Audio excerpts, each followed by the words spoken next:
Welcome to Ganga news. వార్తలు చదువుతున్నది బంగిలింగరాజు.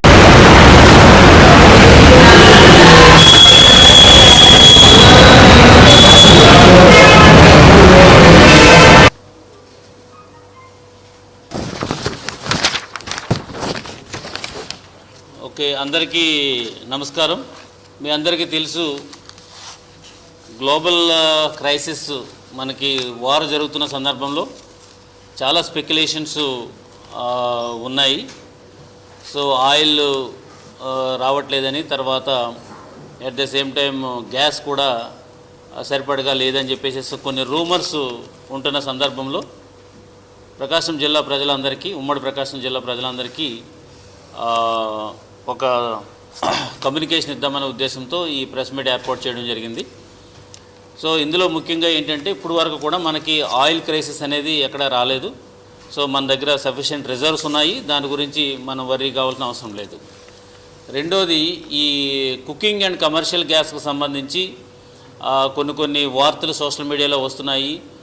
Cylinders సరిపోలేదని, తర్వాత అక్కడక్కడ కొంతమంది ఈ గ్యాస్ సిలిండర్స్ హోర్డింగ్ చేస్తున్నారని చెప్పేసి ఇట్లాంటి వార్తలు సోషల్ మీడియాలో అవ్వడం వల్ల సో పబ్లిక్ కూడా చాలా ప్యానిక్ అయ్యి వాళ్ళు ఎక్కువగా బుకింగ్స్ ఎక్కువ చేసుకోవడం, అంటే వాళ్ళ రిక్వైర్మెంట్ని మించి చేసుకోవడం, అవన్నీ కూడా జరుగుతున్నాయి. దానివల్ల ఆ రిక్వైర్మెంటు యాక్చువల్గా డైలీ రిక్వైర్మెంట్ కాకుండా అడిషనల్గా బుక్ చేసుకోవడం వల్ల అది దానికి సరిపడా డెలివరీస్ కూడా ఉండవు. కాబట్టి ఆటోమేటిక్గా ఇంకా గ్యాస్ లేదు, అందుచేత ఇవ్వలేకపోతున్నారు అనేది ఒకలాంటి అపోహ చాలా స్ప్రెడ్ అవుతుంది. సో దాని గురించి మీడియా పరంగా మీ అందరికీ కూడా తెలియజేద్దామనే ఉద్దేశంతో నేను, నాతో పాటు జాయింట్ కలెక్టర్ గారు యాక్చువల్గా ఎవ్రీ డైలీ బేసిస్లో మార్నింగ్ అండ్ ఈవినింగ్ కూడా ఈ గ్యాస్ అండ్ ఆల్సో ఆయిల్కి సంబంధించినటువంటి రిక్వైర్మెంట్స్ అండ్ ఆల్సో ఏజెన్సీస్తో కూడా కంటిన్యూగా టచ్లో ఉన్నారు. సో దీని గురించి చూస్తే, వాస్తవాలు చూస్తే, మనకి టోటల్గా కనెక్షన్స్ అన్నీ కూడా 5,51,759 కనెక్షన్స్ మన ప్రకాశం జిల్లాలో ఉన్నాయి. అదేవిధంగా మనకి 3,22,279 మార్కాపురంలో ఉన్నాయి. సో ఇవి మనకి టోటల్ కనెక్షన్స్ ఎస్ట్వైల్ ప్రకాశం అండ్ ఆల్సో కందుకూరు, అద్దంకి కలుపుకొని. అదేవిధంగా మనకి గ్యాస్ ఏజెన్సీస్కి వస్తే 39 గ్యాస్ ఏజెన్సీస్ మనకి ప్రకాశంలో ఉన్నాయి, 25 గ్యాస్ ఏజెన్సీస్ మనకి మార్కాపురంలో ఉన్నాయి. సో అదేవిధంగా మనకి ఒకసారి డైలీ రిక్వైర్మెంట్ కూడా జేసీ గారు ఒక స్టేట్మెంట్ తీసుకుని ఎప్పటికప్పుడు డైలీ ఎంత స్టాకు యాక్చువల్గా మనకి అవైలబుల్ ఉంది అండ్ ఎంత బుకింగ్స్ జరుగుతున్నాయి, డైలీ రిక్వైర్మెంట్ ఎంత ఉన్నదనేది చూస్తే, సో మనకి డైలీ రిక్వైర్మెంట్ వచ్చి మనకి 9,875 మనకు ఉంది. అదేవిధంగా స్టాక్ అవైలబిలిటీ చూస్తే ఈరోజు వరకు 11,542 ఉంది. సో ఎక్కడా కూడా మనకి స్టాక్ డెఫిసిట్ అనేది ఎక్కడా లేదు. సో దీన్ని ఇది మీ అందరికీ తెలుసు, ఇప్పుడు అది కంటిన్యూస్ ప్రాసెస్. అంటే మనకి ఏజెన్సీలో గ్యాస్ అవుతూ ఉంటుంది, దెన్ ఆటోమేటిక్గా దాన్ని రీఫిల్ చేసుకుంటూ ఉంటారు, మళ్ళీ అవుతుంది, మళ్ళీ రీఫిల్ చేసుకుంటూ ఉంటారు. సో ఎటు చూసుకున్నప్పటికీ కూడా టోటల్ అవైలబిలిటీ వచ్చేటప్పటికి సప్లైకి, అంటే రిక్వైర్మెంట్కి మించి మన దగ్గర స్టాక్ ఉంది. కాబట్టి సో ఏ విధమైనటువంటి గ్యాస్ ఇబ్బంది ఇప్పుడు వరకు రాలేదు. సో అందుచేత దయచేసి అనవసరంగా ప్రజలందరూ కూడా ఏ విధమైనటువంటి అపోహలు దూరమయ్యి గ్యాస్ సిలిండర్లు అందట్లేదని చెప్పేసి అట్లాగా చేయకూడదని ఈ సందర్భంగా తెలియజేస్తున్నాము. అదేవిధంగా ఈ బుకింగ్స్ వచ్చేటప్పటికి ఆర్టిఫిషియల్గా వాళ్ళకి లేనప్పటికి కూడా అడిషనల్గా గ్యాస్ బుక్ చేసుకోవడం, తర్వాత అడిషనల్గా ఇవి సిలిండర్స్ కావాలని రిక్వెస్ట్ పెట్టడం అనేది కరెక్ట్ కాదు. వాళ్ళకి ఆల్మోస్ట్ సింగిల్ కనెక్షన్స్ వాళ్ళు ఉన్నారు అండ్ డబుల్ కనెక్షన్స్ ఉన్నాయి.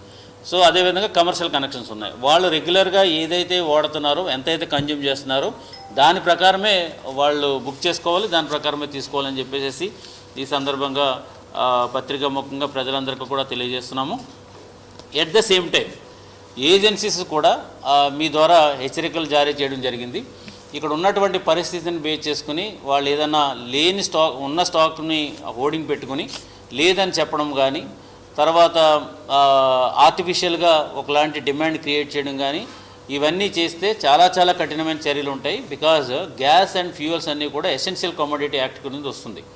So not only cancelling the agency but also ఇమ్మీడియట్గా క్రిమినల్ చర్యలు ఉంటాయి. we'll take every care that require to secure the needs of the people.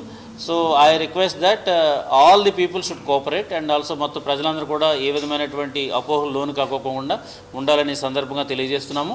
అదేవిధంగా గ్యాస్ కూడా చాలా జుడిషియస్గా వాడుకోవాలి. సో అది కూడా క్రైసిస్ వస్తున్నాయి కాబట్టి ఇప్పుడు వరకు మనకి ఇబ్బంది లేదు. ఇంకా కొన్ని రోజులుంటే ఒకవేళ ఏమైనా క్రైసిస్ వచ్చినప్పటికీ కూడా మనం ఫేస్ చేయడానికి అన్ని రకాలుగా భారత ప్రభుత్వం ఉంది. సో ప్రజలు కూడా జుడిషియస్గా గ్యాస్ని, ఫ్యూయల్స్ని వాడుకోవాలనే సందర్భంగా తెలియజేస్తున్నాము. ఎస్పెషలీ హాస్టల్స్ కానీ ఈ చిల్డ్రన్ హోమ్స్లో గ్యాస్ చాలా ఇంపార్టెంట్ కాబట్టి అక్కడ కూడా ఏ విధమైన ఇబ్బంది లేకుండా మనం చూస్తున్నాము. ఈ రోజు వరకు అయితే మనకి ఏ విధమైనటువంటి స్టాక్ క్రంచ్ అయితే ఇప్పుడు వరకు రాలేదు. చేయడం జరిగింది ఈరోజు. ఇంకా కూడా స్పెషల్ ఆఫీసర్స్గా ఎంఆర్ఓస్ని, సిఎస్డిటీస్ని, డిటీస్ని సెటప్ చేశాము. ఒక్క ఎంఆర్ఓ దగ్గర 2-3 ఏజెన్సీస్ ఉన్నాయి. ప్రతిరోజు అక్కడ వెళ్ళి చూస్తారు. ఎక్కడైనా కంప్లైంట్స్ వస్తే మనకి జిల్లా హెడ్ క్వార్టర్లో ఒక కంట్రోల్ రూమ్ కూడా పెట్టడం జరిగింది. ఆ రూమ్కి సంబంధించి మన ప్రెస్ నోట్ ద్వారా ఆల్రెడీ అందరికీ చెప్పడం జరిగింది. సో దాంట్లో కూడా 17-18 కంప్లైంట్స్ మనకి లాస్ట్ 2 డేస్లో వచ్చాయి. దాంట్లో ఎక్కువగా ఈ సర్వర్ కొంత స్లోగా ఉంది, ఇలాంటి కంప్లైంట్స్ ఎక్కువ వస్తాయి. సో దానికి సంబంధించి ఆల్రెడీ మార్నింగ్ మన సివిల్ సప్లైస్ మినిస్టర్ సార్తో కూడా ఒక టెలికాన్ఫరెన్స్ జరిగింది. దాంట్లో ఇష్యూ అందరూ రేస్ చేశారు, అది కూడా మేము ఫాలోఅప్ చేస్తున్నాము. తర్వాత ఇంతకుముందు మన ఫ్రైడే, సాటర్డే కూడా ఈ ఓఎంసీస్తో తర్వాత ఏజెన్సీస్తో డైరెక్ట్గా మాట్లాడి వాళ్ళకి కూడా వార్నింగ్ ఇవ్వడం జరిగింది. మామూలుగా అందరూ బాగా చేస్తారు, కానీ ఎక్కడైనా ఇలాంటి ఇష్యూస్ వస్తే ఇంకా కొన్ని కంప్లైంట్స్ ఉన్నాయి, అది మేము చెక్ చేసుకొని యాక్షన్ తీసుకుంటాం. సో ఈ ఇష్యూ సంబంధించి ఎక్కడైనా ల్యాప్సెస్ ఉండరు, ఇమీడియట్గా మన నోటీస్ వచ్చిన వెంటనే మేము యాక్షన్ తీసుకుంటాం. వార్నింగ్ ఇవ్వడం జరిగింది అందరికీ. తర్వాత ఓఎంసీస్కి, ఏజెన్సీస్కి కూడా మేము క్లియర్గా చెప్పాము, ఎక్కడైనా డొమెస్టిక్ సిలిండర్స్ని కమర్షియల్గా వాడుతున్నారు అంటే దాంట్లో ఎవరైనా ఏజెన్సీ ఇన్వాల్వ్ అయితే వాళ్ళ మీద యాక్షన్, తర్వాత ఉన్న వాళ్ళ మీద ట్రాన్స్పోర్టేషన్ ఏజెన్సీ అందరి మీద చాలా స్ట్రిక్ట్ యాక్షన్ అవుతాయి. సో ఇది క్లియర్గా మేము చెప్తున్నాము. కొన్ని 1 or 2 కేసెస్ ఇలా ఉంటాయి మన నోటీస్లో. సో దాని మీద యాక్షన్ కూడా తీసుకున్నాము. సో అసలు మేము ఒప్పుకోము, ఇలాంటి కేసెస్ ఉంటే ఇమ్మీడియట్గా యాక్షన్ అవుతుంది.